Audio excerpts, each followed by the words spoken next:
बरकती, सदके वञो ओ सिंधी मोहिब मिठा मोहब्बती, सदके वञो सिंधी वेर मंझा छा ॼाणनि, जिते पेर रखनि उते ख़ैर तकनि।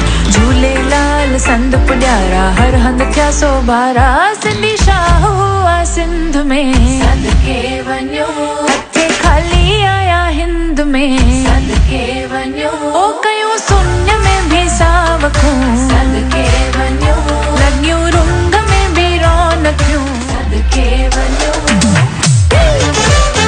सिंधी मेहनती ऐं बरकती, सदके वञो ओ सिंधी मोहिब मिठा मोहब्बती, सदके वञो सिंधी वेर मंझा छा ॼाणनि, जिते पेर रखनि उते ख़ैर तकनि। झूलेलाल संद पुॼारा, हर हंध थिया सोभारा, सिंधी शाह हुआ सिंध में, सदके वञो